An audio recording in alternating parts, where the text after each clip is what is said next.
এটি দেবাশিস দণ্ডের লেখা। বন্দে মাতরম, বন্দে মাতরম, ভারত মাতা কি জয়। ঝান্ডা তুলেছে অভিরাম মাঝি। অভিরাম মুখটা সিরিয়াস করে রাখেছে। গায়ে চকচকে পাঞ্জাবি, ক্লাবের সেক্রেটারি বলে কথা না। তবে ঝান্ডা তোলাটাও কোনো কম বড় ব্যাপার নয়। বন্দে মাতরম বলতে বলতে ঝান্ডাটা ডগে উঠে গেল। কি বটে কে জানে, ডগে তুললে অভিরাম উসুর ফুসুর করতে লাগিল। ছানাপানারা তখনও হুল করেছে আর আরে বলে যাচ্ছে বন্দে মাতরম। অভিরাম বলল, এই থাম, দেখছিস নাই গিঠাটা খুলছে নাই? এ পাঞ্চা, কি গিঠা মাই নেব? সালা 18 মাইলে গেছিস নাকি? ভিজা কাউর মুখে কইরা পাঞ্চা বলল, ঠিকই তো মাইরেছি, তাহলে খুলছে নাই কেন? নাই খুলছে তো নাই খুলছে, আমারটাই রাখিয়ে দাও না।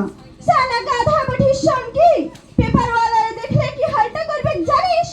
বলবে ঝান্ডার খুঁটোতে পুল্লা ঝুলে এনেছে, ক্লাবের পেস্টিস থাকবে। শালা গাধাটা দিলটা পুরো ছিদ্রা ফুটা কইরা দিল। অভিরাম গাধা বলতে পঞ্চার মুখটা গাধার পড়াই হইয়া গেল। যা বলবে বলবে, ঝান্ডা উঠানো নিয়ে কথা উঠায় দাও না। অত সোজা লয়, মাথায় রাখবি, এটা হইল দেশের ঝান্ডা, 3টা কালার, মধ্যিখানে অশোক চক্র। তোকে ইজ্জত করতে শেখ। সারা এমন গিঠা তো মারিয়েছিস চক্রটাই হাবিস। কেন, ওই চক্রটাতে কি আছে? লে, এই গাধাটাকে এখন কি বুঝাবি বুঝা। ওই চক্রটার ভিতরে জানি স্পোক গুলো আছে না, ওইগুলোই আসল। এক একটার এক এক ডিসিবির মানে, কোনটা সত্যবাদিতা, কোনটা ন্যায় বিচার, কোনটা আত্মবলিদান, সবই তো গিঠা মাইরা রেখে দিয়েছিস। অমন রাগিও না দাদা, আমরা হইলাম ভারতবাসী, এক একটা যন্ত্র।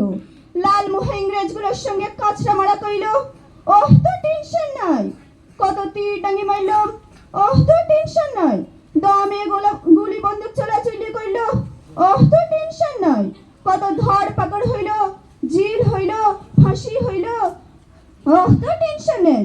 ইহলে ঢের বড় টেনশন, ঝান্ডার গিঠাটা খুলবে কি খুলবে নয়, খুলবে কি খুলবে নয়। অমন ঘাবড়াছো কেন দাদা? জন্মদিন সত্যবাদিতা, ন্যায় বিচার, আত্মবলিদান এগুলো সত্যি হবে।